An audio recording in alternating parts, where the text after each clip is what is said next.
Okay, one more time. All right. I'm April Margulies. And I'm Christopher Tompkins. And you're on the line with the Hype Busters. Welcome. Ready for some real talk on strategic communication? You're in the right place.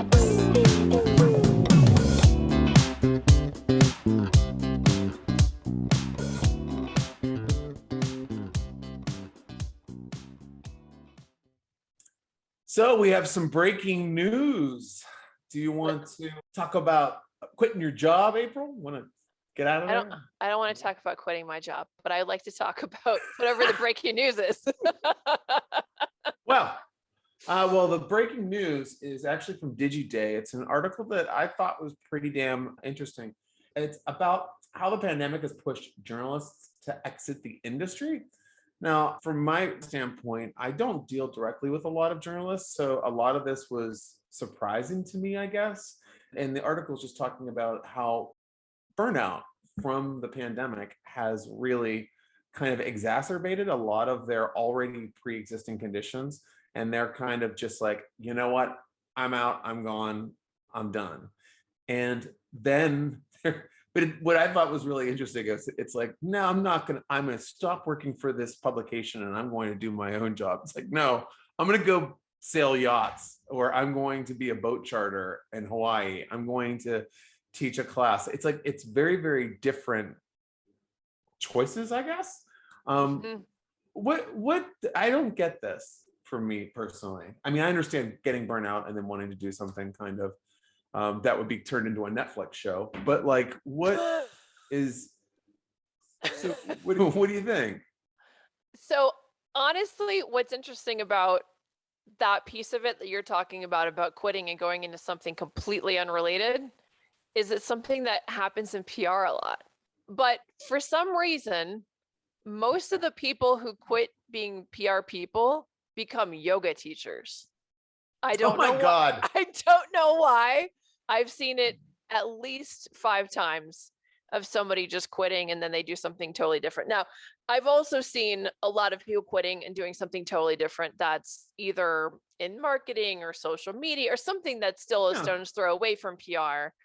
But the just totally changing course altogether, I've also seen in PR. I think it's a combination of things. I think it comes from that it's a very stressful industry, regardless of which side you're on. If you're on the PR side or the media side, you're working crazy hours, crazy deadlines, everything's an emergency, everything's now.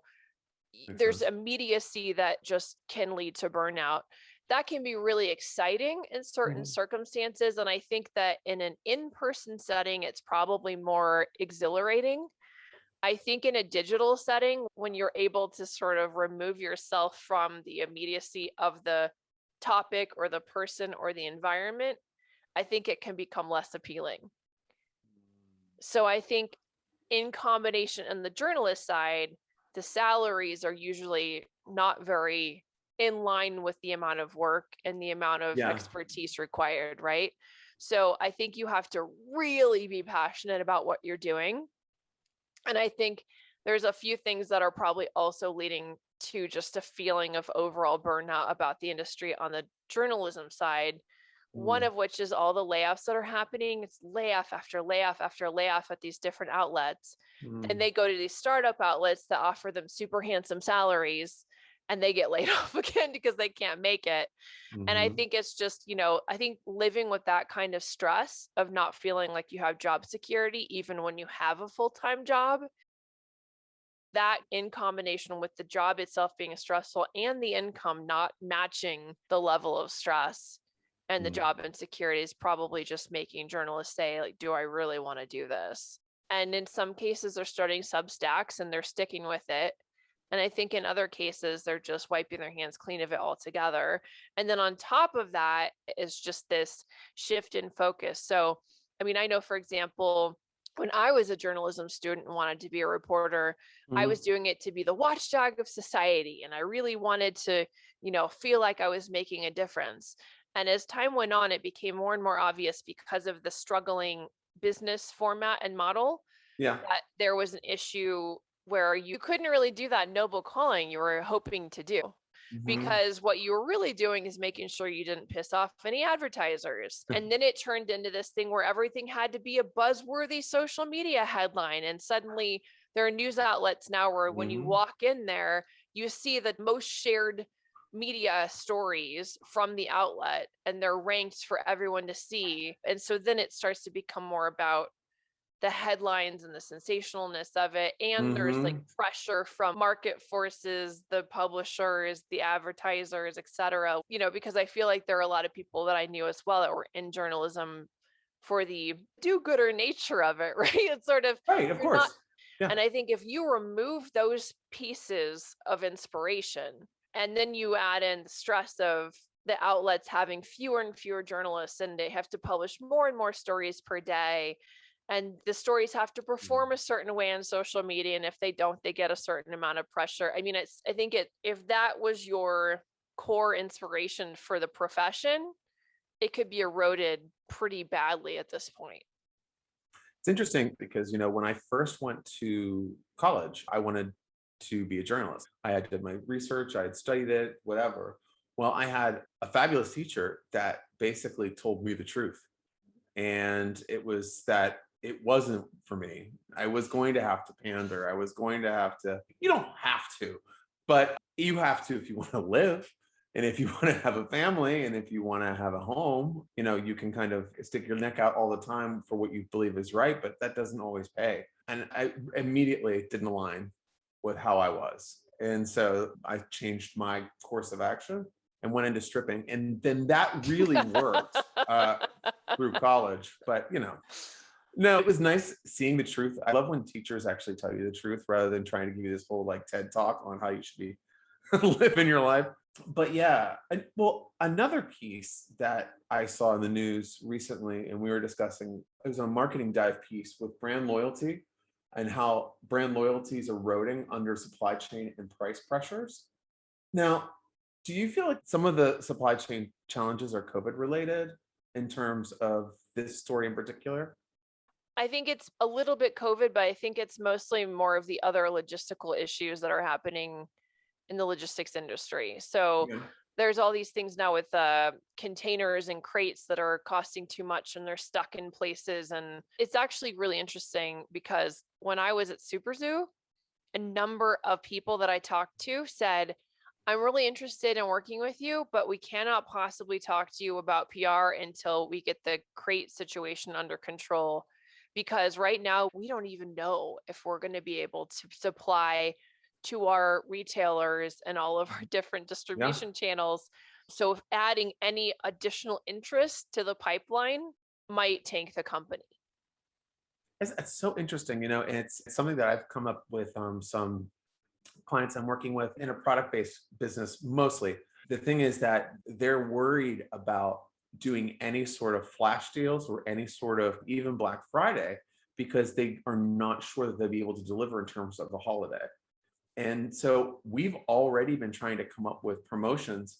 They're tied to Black Friday, but tied for you having a good new year. Like take advantage of this Black Friday deal. And then when you want to start your year off healthy, and this is going to come and you're going to be ready to go.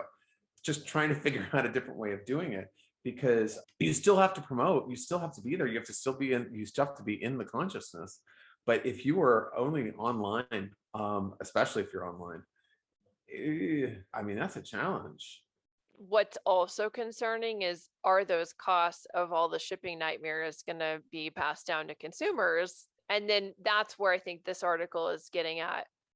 If you have certain brands that didn't have supply chain issues because they're not bringing things in from China and they're, locally sourced or whatever, then they're going to be doing well and able to offer more competitive pricing. And then all that brand loyalty is going to go out the window. Because if you normally get, Tropicana orange juice, I mean, I have no idea if they're having shipping issues. This is just a random example. But like, if suddenly it costs $5 more than the other brand, doesn't really matter. If you love Tropicana, you're gonna be like, yeah, maybe the store organic version is fine. Mm-hmm. Oh, absolutely. Yeah, it's so interesting that brand loyalty piece, because down here in Florida, the two main, like you go into the front of the store and it's like BOGO, BOGO, BOGO. I mean, it is like, there is like crates and crates and crates of BOGO stuff. And every week it's a different type of brand. It's exactly like I'm loyal to whatever's in the bins. I'm not loyal to whatever I really do like. It's really interesting how things are changing based off of just that one piece, you know? But It's fascinating. I was just going to say, I have Greg in our waiting room. yeah, no, let him in. Okay, here he comes. All right. So, Greg, welcome to the show. Thanks so much for joining us here on Yeah, thanks for having me. Looking forward to it. So, I mean, for everybody who is not familiar with Greg, Greg's customer service, employee experience, and digital transformation consultant, as well as a best-selling author and keynote speaker. He's the author of the Agile series of books, and he's also the host of his own podcast, the Agile World with Greg Kihlström podcast, and lead consultant at the Agile Studio. So, Greg, tell us a little bit about the Agile World. So I come from a marketing background, and I ran and sold a marketing agency. And so, come from that world originally. But since selling the agency, I've gotten a lot more into, as you mentioned, customer experience and employee experience, and really looking at how organizations manage and adapt in a changing environment. And so that involves a lot of digital transformation, which a lot of organizations are going through. And so, the Agile Studio is the consulting work that I do. I work with experts, build teams really to work with organizations on whatever their focus areas need to be. And the Agile World is my podcast. And, I talk with business leaders around those topic areas as well. Very cool. I'm super curious to hear how digital transformation has been sped up by the pandemic and where you see it going. A lot of organizations were starting down that path pre-pandemic. But yeah, it's interesting how the pandemic has made some of the initial challenges worse, because customers that were maybe a larger percentage were going into a store or into a location or something like that, and now all of a sudden they want to do everything online. And now that we've been 18 months into this, that's more than enough time for habits to change, right, and new behaviors to set in. And so customers are wanting to do things differently, and so are demanding digital transformation in their own way. By the same token, employees, same thing. So, while some people have come back to the office in some capacity, employees want to work differently. In some cases, they need to or have to work differently. And the organizations that, haven't quite figured that out yet, they're suffering. The ones that kind of got ahead of the curve, maybe to your point, it accelerated what was already in place, but they at least kind of hit the ground running with that before they absolutely had to. Definitely. So in terms of these uncertain times, which I won't say, but I would say that I've seen that the experience of my employees is something that has really become important, because there's this checkout culture, which we also talked about as well. We were talking about all of the journalists that are just like, I can't take it anymore. I'm going to go, to Hawaii and teach surfing. Do you feel that a lot of companies are realizing that this is something they need to start focusing on, that employee experience and enhancing it? Yeah, I think, this hit different sectors in different ways. So, whether it's just people on the front lines are just like, you know what, I don't get paid enough for this, or all of this was sort of coming anyway, right? It was going to happen. It was maybe going to happen slower. It's accelerated this idea of, a lot of people were dissatisfied with the way that work was being done. They were getting frustrated, but didn't necessarily know the vocabulary, I guess, for lack of a better term, to really talk about these things. And, I'd been working in the employee experience space for a few years already, and we were starting to tackle this with very large, like Fortune 50 companies that were having problems on a mass scale. But now all of a sudden you've got a bunch of people at small and medium companies, in addition to those larger ones, that are saying, you know what, I don't need to put up with this anymore. We've got restaurant workers that are like, I don't need to make, less than minimum wage plus tips, and there's got to be a better way to do it. And again, we've been doing this long enough that people are able to not only try new behaviors, but those behaviors set in and they're not coming back. Younger people, whether they're out of college or out of high school or whatever, they're not necessarily coming into those jobs either. everybody's starting to think differently. And we're going to have to figure out some really interesting challenges to this. I mean, I don't think automation is a thing, and that's accelerating as well, but that can't create a bunch of waiters and restaurant staff and things like that. So we're gonna have to figure out some solutions to these pretty quick, and I don't think anybody has all the answers. No, I agree with you. I mean, thank God that we have airplane hangars full of robots ready to take over at any time, just because when we do find that that disparity, enter in the AI. One thing that I was recently reading, something that you wrote, I'm just very interested in how people make decisions. And it was the Forbes piece that you wrote, which was how cognitive biases create a negative customer experience. Can you just talk to that point for a minute? I just think that that's such an interesting thing, especially for fourth quarter. Yeah, absolutely. So in my employee experience work, I actually spent a fair amount of time on the behavioral science realm of things. And so I did a lot of research on cognitive biases, and there's something like 100 plus that people have named. I think some of those are a little bit redundant, but there's a lot of them. We'll just put it that way. So, I thought, let me extrapolate that and kind of apply that to customer experience. And so, thinking through things like, recency. So, we often, the thing that happened most recently is the thing that sticks in our minds, or on the opposite of that, the first thing that ever happens to us, anchor bias, can kind of set up the rest of a relationship, good or bad. And, I think that works in companies' favor as much as it works to their detriment. It's interesting how we all kind of operate in a combination of these things, and it, kind of depends on where we are or how we're thinking at the time. But there's so many biases out there and so many different ways of thinking that companies just need to kind of understand that. To me, it kind of drives home the point that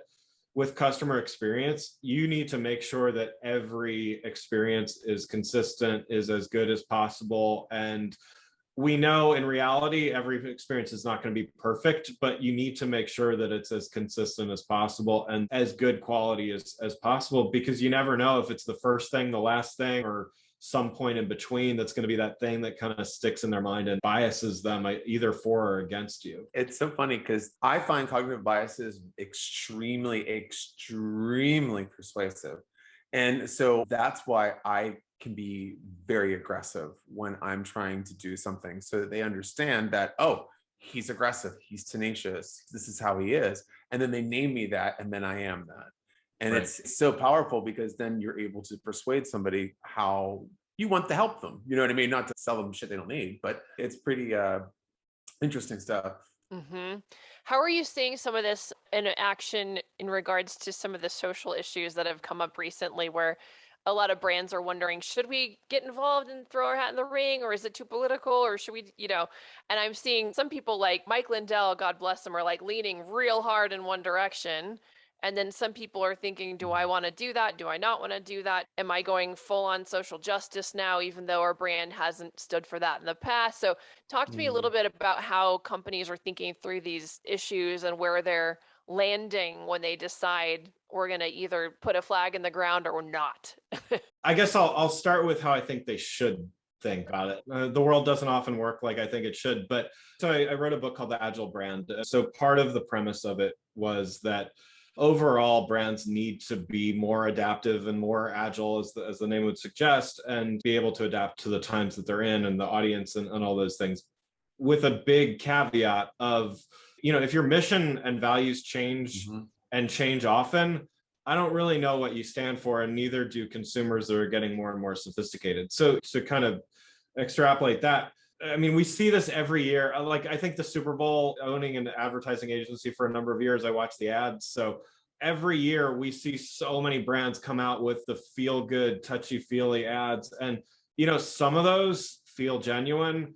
Most of them feel like, okay, now all of a sudden company A decided they were about something. And, people are smart enough to see that and get turned off by it. And the ones, there's a handful, I think, that do it well. When they did it, it felt genuine. It was right. Whether you agree with the politics or the social issue it's involved with, it didn't feel wrong. But others are just like, wow, where did you come from with this?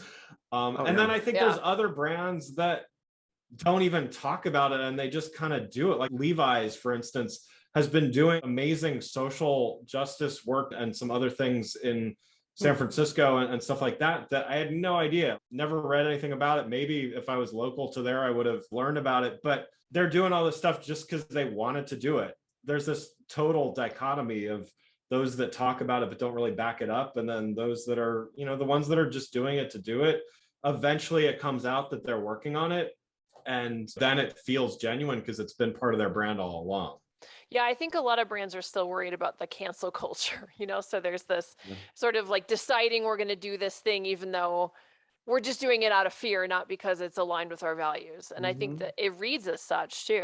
It's funny because my husband and I were shoe shopping yesterday at the mall, and like of all places, we just decided it was like time to try the mall again. And so we're there, and he's looking at these shoes, and he's like, I can't buy that brand anymore because of what they're doing on social media. I was like, oh, okay. Boy, it sure stuck with him. So I couldn't even get him to try on the shoes because they were a certain brand. So just interesting to me to see how this is going to play out. Yeah, and I think it started out like a lot of people were talking about, specifically with millennials, we're all about company values and all that kind of stuff. It's not just one generation. I've read many things that even apathetic Gen Xers like myself and boomers and everybody else as well, they're voting, so to speak, with their dollars. And, that has to do with brands and all that stuff as well. For better or worse, the world is getting more and more polarized, and, companies are picking, a path for themselves. And I don't know that that's a topic of a whole other show, but for better or worse, they're doing that. And yeah, your husband's not alone. There's lots of people that are doing that. Yeah. What's your advice to companies that are thinking that they're going to choose a path? Because I even had one recently, a client that wanted to basically follow in the sort of Mike Lindell footsteps and just be really outrageous and just go that path. And I said, hey, listen, if your target audience is just going to be this half of the population, then go for it, right? You might have a cult following like Mike. But if you have 50-50 in your base, then just be mindful, you're probably going to lose half of them at least. Right. I mean, that's the problem. And I think there are probably ways to show your values without picking a political side. Sometimes, again, the companies that do it, they're not doing it for purely altruistic reasons. Let's be honest. The ones that do it, they've made the calculations. They know that despite some people leaving them, they're probably going to have stronger customers from the ones that stay. And any company that's publicly traded, has shareholders, they're not going to go into that willy-nilly. They're going to go into that with both eyes open. But I do think that there are ways that you can demonstrate values and commitment to customers and even the world in the way that you see it without taking a hard political stance. Agreed. I'm a hardcore conspiracy theorist. No matter what the topic, I have a conspiracy theory I can build around it. April knows this very well. So true. I always try to look at things that kind of like, is that real? Because I'm in a digital world, right? So I have to disseminate the information and try to figure out what's real and what's not. And I see the trend that I don't like, which you're mentioning, is everybody digging into like being on one side or the other. Like it's one side or the other, one side or the other. Like it's like, I love a little bit of this and I love a little bit of that. And I'm not sitting on the fence. I just respect both of you. It's like, I'm a centrist. Yeah. I've been looking at the comments that we've been getting on Facebook advertising, because we have to constantly change our audience because Facebook can be very, very hateful in the comment section, and they are nuts one way or the other. And I just find that polar opposite so crazy and very scary. So when I see people and brands that are pandering to that, it's like a celebrity sex scandal.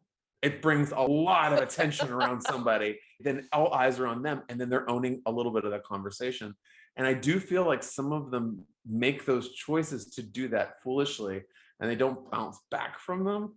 Yeah, it's any press is good press kind of mentality. And we used to be able to have conversations without it being about politics. And I think that started in our social lives, and now it's gotten so prevalent in the marketing and branding. I hope it goes somewhere different than where it is right now, because it's just, I'm exhausted, I'll be honest. So I think it's exhausting seeing the brands taking up all the same sides. I mean, it was exhausting and frustrating enough to me also. I'm sort of in a similar camp as Chris, is like, Can't we just all get along? I mean, I'm a classic liberal. I just want everyone to love everyone, and I don't understand. Well, we only love you if you're in this category. Isn't that the thing? So now to see brands doing, I'm also like, oh my God, help me. Like how do this is crazy. What kind of world is this? And it also feels irresponsible that they're not being the adults in the situation, and they have money on the line. We're supposed to Right. be in a capitalist society where you have to stay in the middle. Why are it's crazy to me, but here we are. Well, Greg, I mean, it's been really, really fantastic talking to you today. Where can people just learn a little bit more about you, where they can get your book, etc.? Yeah, sure. So I'm really active on LinkedIn, so you can connect with me there. And my website is gregkihlström.com. So you can find my books there, my blog and podcasts and everything like that. Excellent. I really do urge everybody to check out Greg's website. He has some really fantastic articles that are pretty damn thought-provoking. So yeah, definitely check that out. And Greg, thank you so much again for joining us on Hype Busters. Yeah, thanks so much you. for having me. So nice to meet you, Greg. All right, take care, man. Bye. See you. You too. Bye. Bye. He was great. I knew you'd like him. So Chris, you ready for point counterpoint? Oh Where my God, I'm so ready. What? I'm gonna be right. You're gonna be right today? Yeah. Okay. Well, I hope you are. What's our topic this week? Disney looks to develop rising TikTok and Instagram creators. They're introducing an influencer program that will teach fans of the brand how to grow into social media superstars.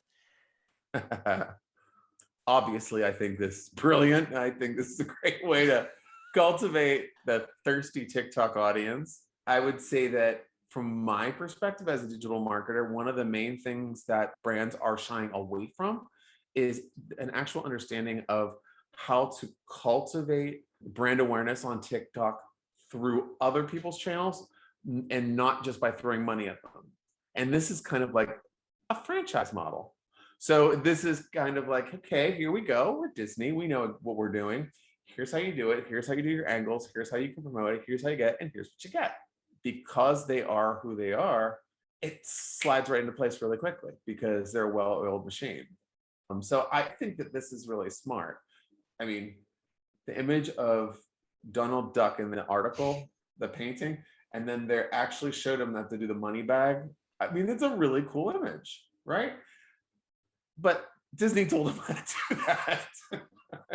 Probably sent them the painting, probably said, hey, this would be a really cool thing. Hey, you should be wearing this sweatshirt. Hey. I find it so upsetting. I knew you would.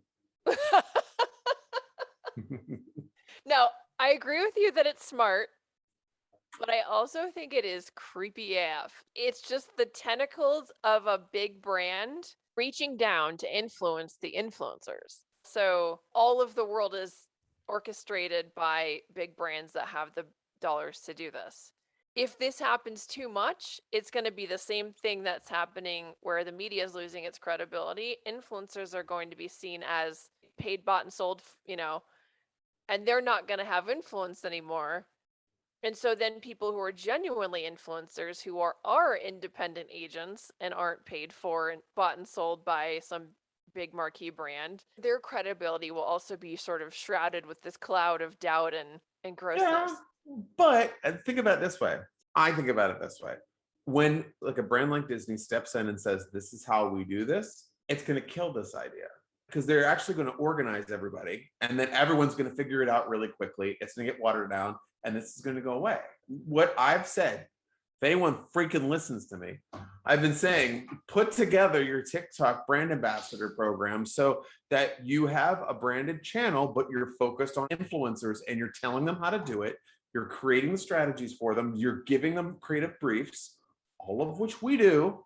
And that is changing the game. But we're dealing with smaller budgets than Disney would be dealing with, obviously. Mm-hmm. So they can make big waves. And also they can release something in Ad Age that makes everyone look at it. They might not even have anything fully developed yet, but I'm reading about it and it's kind of like, But usually when someone figures out the secret sauce, no one wants the burger, I'm getting very fatigued by talking about influencers. I don't know. How about you? What do you think about that? I hope that you're right. I like where you think it's going to go instead of my concern, which is that it just means that the world is owned by all of the same companies that are the most powerful and choke out any other, blossoming flowers before they have a chance to see daylight, right? I mean, that's kind of the concern that I have as just a small business advocate and advocate of independent thinking in general. But I like that you're positive that it will kind of burn itself out. Mm-hmm. And that makes me happy. Well, yeah, because you can already see with the things that Instagram is doing currently that they're looking at TikTok and they're starting to copy stuff, and people are starting to leave and hemorrhage. And I've seen this happen from MySpace to Facebook, from Facebook to Instagram, from Instagram to TikTok. I mean, this is the natural progression of the herd. The only thing I don't like is I don't like so many individuals that do nothing but stand and talk to their phone and make money. I think that drives me crazy, because most of the influencers that you will come across don't really have a really strong business sense or acumen on how to have a conversation. So they don't understand contracts, they don't understand deliverables. It's a very egotistical market, and not one I like to really dive into. So for example, we'll do influencer marketing through our campaigns, but if somebody wants like really next level stuff, I'll refer that to a partner, because I don't like to do that next level stuff where we're dealing with the influencers team of people and they have stipulation after stipulation. That's why, how smart is it Disney? Who's a big Disney fan? They're easy to find, so easy to find. They're like shooting fish in a mouse barrel.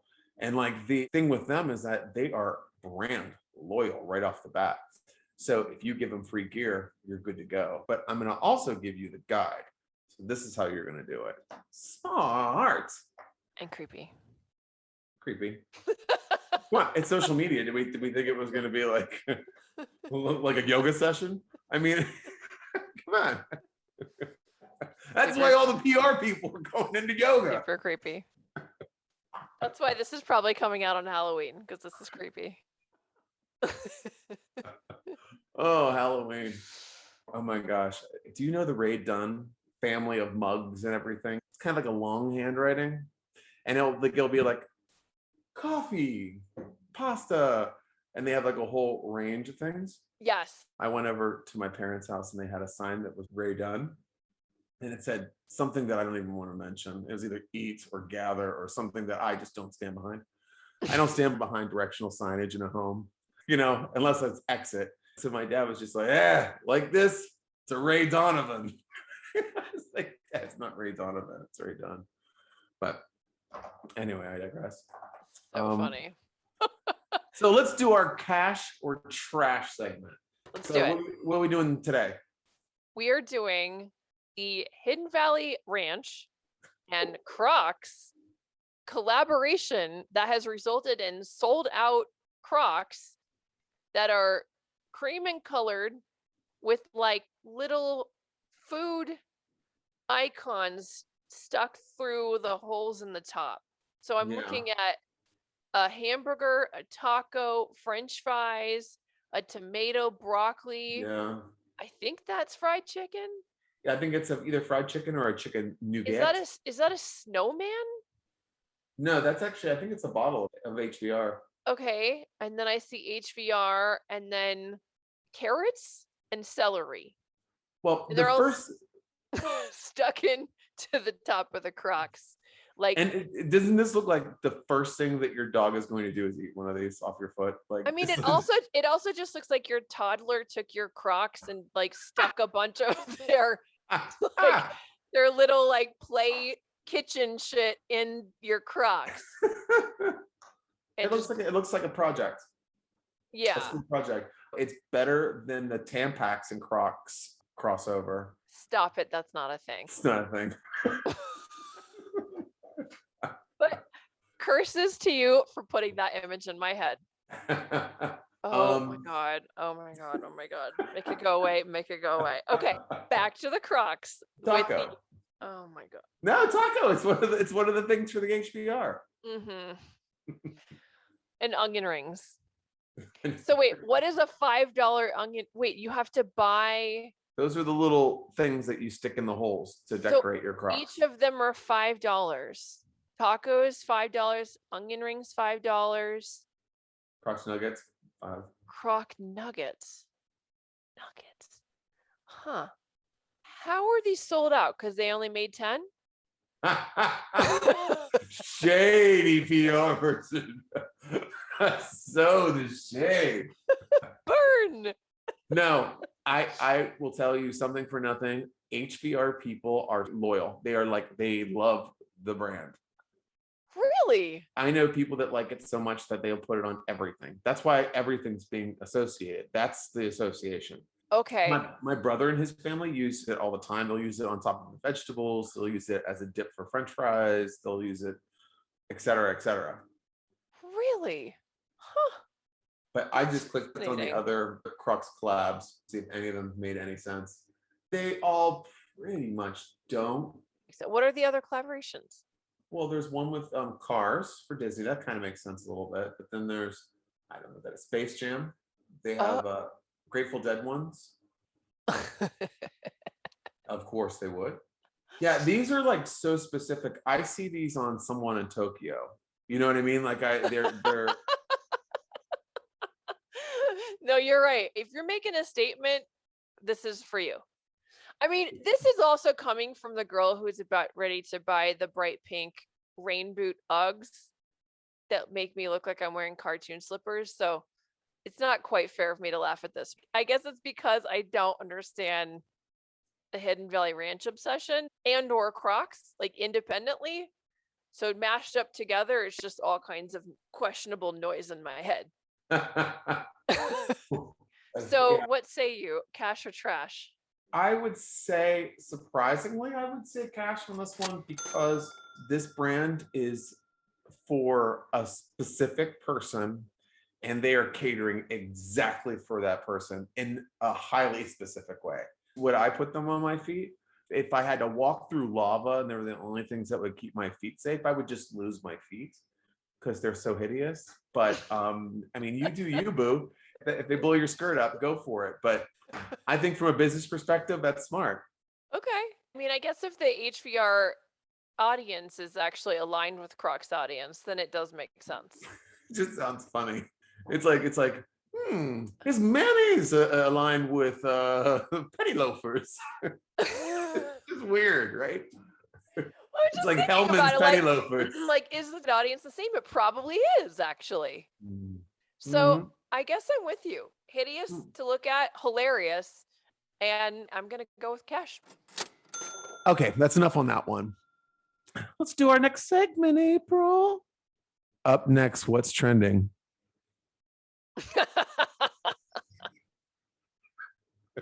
That sounded so alluring. Up next, what's trending? Do you ever ask yourself what's trending? Stay tuned and find out. Now, have you seen Lula Rich yet? No. Okay. Lula Rich is a show on Amazon Prime, and it immediately grabbed my attention because I find pyramid marketing schemes absolutely fascinating. And it's the LuLaRoe company, and it's a 4-part documentary, goes through all the different levels of it. And it was basically telling the story of this couple that started this company, and they were selling maxi dresses, and then they started selling leggings, and then they started getting people underneath them. And then they incentivized the people to get people underneath them. And they built the pyramid. The people at the top of the pyramid were getting checks for $500,000 in bonuses a month from having so many people underneath them. What? Yeah. So what happened was the leggings were really good. They were said they were thick and buttery. I mean, I don't wear leggings, so I don't know, but it was supposedly a big thing. So people would do it like Tupperware parties. Like you'd have a LuLaRoe party, and then you would have people over and you'd shop your closet or do like a Facebook Live or something like that. I think I have a LuLaRoe dress. See, you're part of the cult. And so business-wise and why it's relevant is that it is selling this dream of being empowered women, but they are Mormon and they believe the wife needs to be subservient to the husband and in the home. So they're trying to keep the wife in the home by selling things out of her closet so that then her husband quits their job so that she would then support him so he can do whatever he wants. and then they can kowtow to his needs and the needs of the family. And I highly recommend taking the time to watch it. It's I'm gonna check this out. crazy. They're like, you know what? When you get that box and you get that box in that product, and what they do is they only make as much of the fabric as they have. So there's exclusives and everything. So people have to trade to find the ones that they want and the patterns that they want. And it's like, I mean, it's really smart. Oh, And wow. it's basically like making everybody feel like they have to get something, they have to buy it. So they said, like, when the box arrives, it's a box of possibility. The possibilities are endless. Your life starts right when you open that box. And they were opening the box, and because they grew so fast in a 3-year period, they were basically in the back of their building. They just had dumpsters full of the leggings that they left outside, and then they were scooping them up, putting them in the boxes and sending them over, and they were wet, stained, had rat pee in them, they were moldy, they were ripped, the quality started suffering, and over 100,000 people or 600,000 people joined. This sounds as fascinating as the Fire Festival documentary. Ooh, I think that was better. Okay. This one's good because they didn't tell the people that were being interviewed that they were going to do a bad painting of them, and Oh my them acting God. like they'll say, oh, I don't remember it like that, and then they go and they show them actually saying it, then they show them being disposed by the police and acting like they've never said it or heard it. Oh my God, it's like crazy stuff. It's like crazy stuff. It's so great. Crazy. This is so cringy.